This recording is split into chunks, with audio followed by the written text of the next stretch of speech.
Indo British advanced pain clinic నొప్పి మాయం surgery దూరం ఫర్ అపాయింట్మెంట్స్ 9155515563.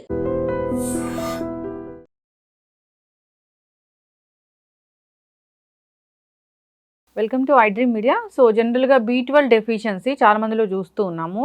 అయితే B12 డెఫిషియన్సీ ఉందని మనకు ఎలా తెలుస్తుంది, లక్షణాలు ఎలా ఉంటాయి, ఇక B12 డెఫిషియన్సీకి న్యాచురల్ ఫుడ్స్ ఉన్నాయా, ఈ మధ్యకాలంలో తౌడు తీసుకుంటున్నాము దానివల్ల డెఫిషియన్సీ తగ్గుతుందని చెప్తున్నారు, దీనిలో వాస్తవం ఎంత? సో దీని గురించిన పూర్తి వివరాలు తెలుసుకుందాం. ఈరోజు మనతో పాటు ఉన్నారు senior dietitian nutritionist doctor Lahari గారు. మేడం నమస్తే అండి. నమస్తే అండి. మేడం జనరల్గా అంటే న్యాచురల్ సోర్సెస్ ద్వారా వచ్చింది మనకి అది బాగా అబ్జార్ప్షన్ ఉంటుంది, తొందరగా మనం రికవర్ అవుతాము అని చెప్తూ ఉంటారు. అయితే ఈ B12 డెఫిషియన్సీ గురించి మాట్లాడుకుంటే B12 డెఫిషియన్సీ ఎందుకు వస్తుంది, ఏ ఏజ్లో మనం చూస్తున్నాము, ఇక ఇది వచ్చిందని మనకి ఎలా తెలుస్తుంది, లక్షణాలు ఎలా ఉంటాయి? సో చెప్పినట్లుగానే తౌడు తీసుకుంటే కూడా, తౌడు వాటర్ తీసుకుంటే కూడా B12 డెఫిషియన్సీ తొందరగా తగ్గిపోతుంది అంటున్నారు, వాస్తవం ఎంత? B12 అనేది మన బి కాంప్లెక్స్ విటమిన్స్ అని ఒక సెట్ ఆఫ్ విటమిన్స్ ఉన్నాయండి. దాంట్లో B12 కూడా ఒకటి. ఈ B12లో కూడా రకరకాల ఫార్మ్స్ ఆఫ్ B12 ఉంటాయి. తీసుకున్న సోర్స్ని బట్టి ఫార్మ్స్ ఆఫ్ B12 కూడా ఉంటాయి. జనరలీ B12 ఏంటంటే మనకి యానిమల్ బేస్డ్ ఫుడ్స్ నుంచి వచ్చేటువంటి అవకాశమే ఎక్కువ ఉంటుంది. ప్లాంట్ బేస్డ్ అంటే మొక్కల నుంచి మొక్కల ద్వారా వచ్చేటువంటి ఆహారం నుంచి మనకి B12 రావడం అనేది చాలా రేర్, ఉండదు వాటిల్లో. జనరలీ స్టోరేజ్ అనేది వాటిల్లో ఉండదు కాబట్టి. అదే యానిమల్స్ నుంచి వచ్చేటువంటి ఆహారం అంటే అది నాన్ వెజే అవ్వాల్సిన అవసరం లేదు, పాలు పెరుగు నుంచి కూడా మనకి B12 అనేది లభిస్తుంది. అట్లాగే ఈ పాలు పెరుగుతో పాటు జనరలీ ఎగ్ తినే వాళ్ళైతే కనుక ఎగ్ నుంచి కూడా మనకి B12 అనేది లభిస్తుంది. సో B12కి వెజిటేరియన్స్కి అయితే పాలు పెరుగు మీద డిపెండ్ అవ్వడం అనేది బెటర్. అట్లాగే ఎగ్స్ తీసుకోగలిగితే ఎగ్స్ కూడా డైట్లో యాడ్ చేసుకోవచ్చు. నాన్ వెజిటేరియన్స్ జనరలీ అన్ని రకాల మీట్స్లోనూ ఫిష్ కానివ్వండి, చికెన్ కానీ, మటన్ కానీ, ఇట్లా రకరకాల యానిమల్ బేస్డ్ మీట్ అన్నిట్లో కూడా మనకి కొంత అమౌంట్ ఆఫ్ B12 అనేది లభిస్తుంది. ఓకే. అయితే అవసరానికి తగినంత, మన శరీరానికి రోజుకు అవసరానికి తగినంత B12 లభించే వరకు కూడా మనకి డెఫిషియన్సీ అనేది ఉండదు. అదే క్రానిక్గా అంటే ఎక్కువ కాలం పాటు మన శరీరానికి అవసరమైనంత B12 దొరకలేదనుకోండి, నెమ్మదిగా కొన్ని సిమ్టమ్స్ వచ్చేటువంటి అవకాశం ఉంటుంది. అయితే ఈ లక్షణాలు, సిమ్టమ్స్ అంటే వ్యాధి లక్షణాలు అనుకోవచ్చు. ఈ లక్షణాలు అనేవి, ఇవే లక్షణాలు ఇంకా చాలా రకాల హెల్త్ కండిషన్స్ మూలాన కూడా వచ్చే ఛాన్స్ ఉంటుంది. కాబట్టి ఈ లక్షణాలు కనిపించగానే ఆటోమేటిక్గా B12 డెఫిషియన్సీ ఏమో, లేకపోతే D విటమిన్ డెఫిషియన్సీ ఏమో, ఇంకేదో డెఫిషియన్సీ ఏమో అని సొంతగా సప్లిమెంట్స్ వేసుకోవడం కానీ, మందులు వేసుకోవడం కానీ చేయకూడదు. ఈ లక్షణాలను బట్టి ఇది అయి ఉండొచ్చు అని ఈ సర్వీస్ ప్రొవైడర్, ఇప్పుడు care provider, health care provider, అది డాక్టర్ కానివ్వండి, డైటీషియన్ కానివ్వండి, వాళ్ళు డిటర్మైన్ చేసి దాన్ని బట్టి అవసరమైతే కొన్ని టెస్టులు చేసి ఇది నిర్ధారిస్తారు నిజంగానే డెఫిషియన్సీ ఉందా అనేది. ఒకసారి కనుక డెఫిషియన్సీ ఉన్నట్టయితే దానికి తగ్గట్టు, అంటే ఎంత డెఫిషియన్సీ ఉంది అన్న దాన్ని బట్టి సప్లిమెంట్స్ తీసుకోవాలా, ఆహారంలో మార్పులు చేసుకుంటే సరిపోతుందా, ఆర్ సప్లిమెంట్స్ కూడా ఓరల్గా తీసుకోవాలా, అంటే టాబ్లెట్ రూపంలో తీసుకోవాలా, లేదా ఇంజెక్షన్స్ కూడా అవసరం అవుతాయా అన్నదాన్ని ఆ డెసిషన్ అనేది ఆ సర్వీస్ ప్రొవైడర్ అనేది తీసుకుంటారనమాట. 1-2 లక్షణాలు ఈ B12 డెఫిషియన్సీ అంటే ఎట్లా ఉంటాయి? జనరలీ నమ్నెస్ అండి, కాళ్ళు చేతులు తిమ్మిర్లు ఎక్కినట్టు ఉంటాం చాలా ఫ్రీక్వెంట్గా అనమాట. ఈ B12 అనేది మన నర్వస్ సిస్టమ్, నరాలకు సంబంధించిన ఆరోగ్యం బాగుండడానికి B12 అనేది చాలా అవసరం. సో ఈ B12 లెవెల్స్ బాగా తగ్గినప్పుడు ఈ నమ్నెస్ అనేది ఆర్ తిమ్మిరెక్కడము, అట్లాగే స్పర్శ తెలియకపోవడం కొంతవరకు ఉండేటువంటి అవకాశం ఉంటుంది. అయితే ఇదే లక్షణాలు మనకి ఎక్కువ కాలం పాటు షుగర్ కంట్రోల్లో లేదనుకోండి, వాళ్ళకు కూడా ఈ చిన్న చిన్న బ్లడ్ వెజల్స్ డ్యామేజ్ అయ్యి, దాని వలన అక్కడ చిన్న చిన్న నర్వ్ ఎండింగ్స్ డ్యామేజ్ అయ్యి దాని వలన కూడా వాళ్ళకి నమ్నెస్ వచ్చేటువంటి అవకాశం ఉంది. సో మనకి నమ్నెసో లేకపోతే తిమ్మిర్లు ఎక్కడమో ఇలా ఉంది కాబట్టి B12 డెఫిషియన్సీ అనో లేదా డయాబెటీస్ అనో అజ్యూమ్ చేసేసుకోవాలి. ఇంకొక లక్షణం వచ్చేసి ఫెటీగ్, లెథార్జీ అంటారు. ఫెటీగ్ అంటే అసలు చాలా అలసటగా ఉంటాం, ఏ పని చేయలేకపోవడం, తిన్నట్టే ఉంటారు, తిన్న తర్వాత ఒక అరగంట వరకు కొంచెం అలసట లేకుండా పని చేసేందుకు బాగానే ఉంటుంది అనిపిస్తుంది, అరగంట గంట తర్వాత నుంచి మళ్ళీ విపరీతమైన నీరసం వస్తుంది.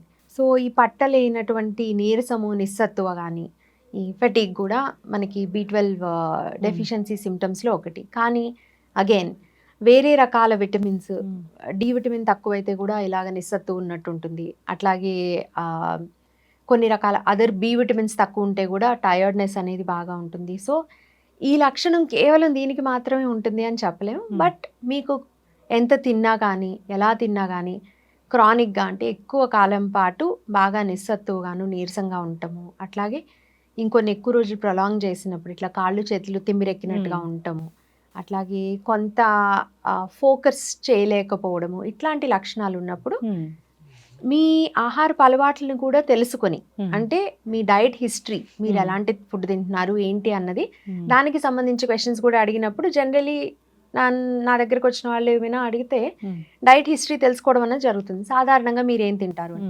వాళ్ళు చెప్పేదాన్ని బట్టి, వాళ్ళకున్న లక్షణాలను బట్టి ఏదై ఉంటుంది అనేది ఆలోచించి ఆ చెప్పిన లక్షణాల తీవ్రతని బట్టి అది డైట్తో మాత్రమే కరెక్ట్ అవుతుందా, లేదంటే సప్లిమెంట్ ఏమైనా తీసుకోవాలా అనేది డిటర్మైన్ చేయడం జరుగుతుంది. ఓకే, డైట్ సప్లిమెంట్స్ వీటితోనైతే డైట్ సప్లిమెంట్స్ రెండు అవసరం పడచ్చు. అయితే మేడం ఈ మధ్య చాలామంది తౌడు వాటర్ తీసుకుంటే కనుక, అంటే హోమ్ రెమెడీస్ లాగా దాంట్లో బాగా B12 ఉంటుంది, తొందరగా మాకు రికవర్ అయిందని కూడా చెప్తూ ఉన్నారు. వాస్తవం ఎంత? బాగా ఉంటుంది అని కాదండి. ఇప్పుడు తౌడు అనేది దాంట్లో ఉండేటువంటి పదార్థాలు ఫర్మెంట్ అయినప్పుడు, అంటే ఊరికేనే నానబెట్టడం కాదండి, కొంచెం పులవాలి కూడా. ఇదేంటంటే ఆ పులిసే ప్రాసెస్లో అందులో ఉండేటువంటి బ్యాక్టీరియా ఈ B12ని తయారు చేస్తాయి. అందువలన B12 అనేది వస్తుంది, కొంతవరకు వస్తుంది. కానీ ఎప్పుడూ కూడా ఇలా డైరెక్ట్ సోర్సెస్ నుంచి వచ్చేది మీ బాడీలో ఆల్రెడీ ఉన్న లెవెల్స్ని మెయింటైన్ చేసేందుకు, దాన్ని కొద్దిగా పైకి తీసుకెళ్లేందుకు ఉపయోగపడతాయి తప్ప, బాగా తక్కువ ఉందనుకోండి, ఉండాల్సిన లెవెల్ కంటే చాలా చాలా తక్కువ ఉన్నప్పుడు దాన్ని ఎక్కువ పెంచేందుకు అవకాశం ఉండదు. అందుకని మీరు రెగ్యులర్గా మెయింటైన్ చేయడానికి ఇలాంటి హోమ్ రెమెడీస్ ఎన్నైనా ఫాలో అవ్వచ్చు, దానివల్ల నష్టం లేనంత కాలం. కానీ దాంతో పని అయిపోతోంది కాబట్టి అని మీరు అశ్రద్ధ చేసి దానికి సంబంధించినటువంటి ప్రాపర్ ట్రీట్మెంట్ తీసుకోలేదనుకోండి, ఎక్కువ కాలం పాటు B12 డెఫిషియన్సీని ట్రీట్ చేయకుండా అశ్రద్ధ చేసినట్టయితే ఆ నమ్నెస్ అనుకున్నాం కదండి, ఆ తిమ్మిర్లు ఎక్కటము, అది ఆ నర్వ్ డ్యామేజ్ అనేది పర్మనెంట్ అయ్యేటువంటి అవకాశం ఉంటుంది. సో అక్కడ దాకా తెచ్చుకోకుండా అసలంటూ ఉంది డెఫిషియన్సీ అని తెలిస్తే ముందు ఒకసారి సర్వీస్ ప్రొవైడర్తో, హెల్త్ కేర్ ప్రొవైడర్ తోటి మాట్లాడి వాళ్ళ సలహాను బట్టి మనం లైఫ్ స్టైల్లో మార్పులు చేసుకోవడము, అట్లాగే సప్లిమెంట్ అవసరాన్ని బట్టి తీసుకోవడం. అవసరం లేకపోయినా వేసుకోమని నేను చెప్పట్లేదండి, కానీ ఎంత తక్కువ ఉంది అన్న దాన్ని బట్టి. కొంచెం తక్కువ ఉంటే ఇలాగే మీరు చెప్పినట్టు తౌడుతో కొంత ఫర్మెంట్ చేసినప్పుడు ఉపయోగం ఉంటుంది. అట్లాగే మామిడి టెంకలో ఉన్నటువంటి జీడితో కూడా అనేది ఒక పాయింట్ ఆఫ్ టైంలో వచ్చింది. అయితే అది కూడా అండి, there is only one research paper, అంటే సైంటిఫిక్ స్టడీస్ అవి చూస్తే ఒక్కటే రీసెర్చ్ పేపర్ ఉంది, దాంట్లో B12 ఉంది అనేది. దాని తర్వాత అదే ఎక్స్పెరిమెంట్ని రిపీట్ చేయటం కానీ, లేకపోతే వేరే ఏమి సోర్సెస్ నాకైతే దొరకలేదు. నేను సెర్చ్ చేశాను కానీ నాకు దొరకలేదు. సో అటువంటివి ఏమైనా తీసుకోవటము. అట్లాగే జనరల్లీ డైట్లో నాన్ వెజ్ తినే వాళ్ళైతే వారంలో ఒకరోజు తినేవాళ్ళు 2 రోజులకి 3 రోజులకి ఇంక్రీజ్ చేసుకోవడము, తప్పనిసరిగా రోజు పాలు పెరుగు తీసుకోవడము, ఎగ్ తీసుకోవడము, ఇట్లాంటి జాగ్రత్తలు తీసుకోవటం ద్వారా న్యాచురల్గా కావాలనుకుంటే ఇలా ఇది B12 పెంచుకోవచ్చు. కేవలం తౌడు వాటరే కాదండి, కొంత ఫర్మెంట్ చేసినటువంటి గ్రెయిన్ ప్రోడక్ట్స్ ఏవైనా, ఇప్పుడు అంబలి లాంటివి ఉంటాయండి, మిల్లెట్స్ ఫర్మెంట్ చేసి ముందు రోజు రాత్రి దాంట్లో వాటర్ యాడ్ చేసి కానీ, కొంత పులిసిన పెరుగు యాడ్ చేసి ఫర్మెంట్ చేసి నెక్స్ట్ డే తీసుకోవడం ఉంటుంది కదా, దాంట్లో కూడా కొంత B12 అనేది ఉంటుంది. సో B12 కోసం అటువంటి మార్గాలు కూడా ఉంటాయి.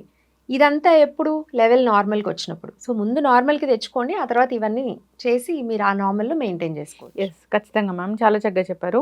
అయితే అంటే ఈ మధ్య కాలంలోనే వింటూ ఉన్నాము, ఈ ఇంజెక్షన్స్ తీసుకునేంత వరకు B12 డెఫిషియన్సీ వస్తుంది అని. అది అసలు ఎందుకు తగ్గిపోతుంది అసలు B12 అనేది? B12 అనే కాదండి, సాధారణంగా మన శరీరంలో ప్రాసెస్లు సక్రమంగా జరగాలి అంటే constant supply of these nutrients ఉండాలి. ముఖ్యంగా B12 కానీ, అదర్ బి విటమిన్స్ కానీ, సి విటమిన్ కానీ, ఇవన్నీ వాటర్ సాల్యుబుల్ విటమిన్స్ అంటారు, అంటే నీళ్లలో కరిగేటువంటి విటమిన్స్. ఇటువంటివి మన శరీరంలో స్టోరేజ్ అనేది ఎక్కువగా ఉండదు. ఎంత అవసరమో అంతవరకు కొంత స్టోరేజ్ కెపాసిటీ ఉంటుంది. ఎక్స్ట్రా తీసుకున్నది ఏదైనా సరే యూరిన్ ద్వారా బయటికి వెళ్ళిపోతుంది. సో ఏ పూట కాపూట ఏ రోజుకి ఆ రోజు మనకు అవసరానికి తెచ్చుకోవాల్సి వస్తుంది.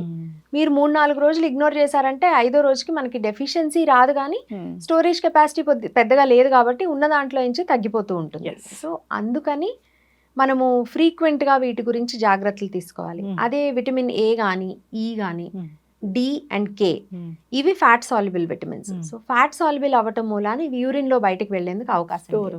సో మన బాడీలో ముఖ్యంగా లివర్ లో అట్లాగే కొంత ఫ్యాట్ టిష్యూలో కూడా ఈ విటమిన్స్ ఏ డి ఈ కే స్టోర్ అయ్యేటువంటి అవకాశం ఉంటుంది. సో వాటి డెఫిషియన్సీ వచ్చేందుకు టైం పడుతుంది. అలాగే ఒక్కొక్కసారి కొంచెం హై డోస్లో సప్లిమెంట్ తీసుకున్నప్పుడు దానివల్ల డేంజర్ కూడా అందుకే ఉంటుంది. సో చెప్పా పెట్టకుండా ఎక్కువ క్వాంటిటీలో విటమిన్ సప్లిమెంట్స్ ఈ విటమిన్ సప్లిమెంట్స్ తీసుకుంటే దాని వల్ల డేంజర్ ఉంటుంది. అసలు ఓవర్ ద కౌంటర్ తీసుకునే వాళ్ళైతే చాలా మంది, నేను కూడా చాలా సార్లు తీసుకున్నా. బి కాంప్లెక్స్ ఏముందో ఒక బి కాంప్లెక్స్ ఒక స్ట్రిప్ తీసుకోవడము వేసేసుకోవడము. ఇంకా బి కాంప్లెక్స్ ఇంకా పర్లేదండి, రిలేటివ్లీ సేఫ్. ఎందుకంటే ఇప్పుడు చెప్పినట్టు బి విటమిన్స్ బి కాంప్లెక్స్ దాంట్లో జనరలీ బి విటమిన్స్ ఒక సి విటమిన్ ఉంటుంది. సో అవన్నీ వాటర్ సాల్యుబులే. మహా అయితే ఏముంది, you are paying for excreting all that in urine, అంతే. దాన్ని యూరిన్ లో బయటికి పంపించడానికి మనం డబ్బులు కడుతున్నాము అనుకోవచ్చు.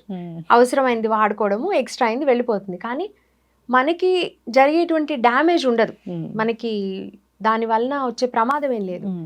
అదే మీరు ఒక విటమిన్ ఏనో విటమిన్ డీనో విటమిన్ ఈనో అవసరమైన దానికంటే, అంటే విటమిన్ ఈ మంచిదన్నారు స్కిన్ కోసం అని చెప్పి రోజు ఆ స్ట్రిప్ తెచ్చుకొని హై డోసేజ్ రోజు 2-3 వేసేసుకుంటున్నారు అనుకోండి, ఒక నెల తర్వాత టాక్సిసిటీ వచ్చేటువంటి అవకాశం ఉంది. ఏదైనా కానీ ఈ లక్షణాలు కనిపించిన వెంటనే గూగుల్ చేయడము, నాకు ఈ సిమ్టమ్ ఉంది, సో ఈ డెఫిషియన్సీ ఉంటుందని చెప్పి మీరు అన్నట్లుగా ఏదో ఒక టాబ్లెట్ వేసుకోవడం అలా చేస్తూ ఉన్నారు.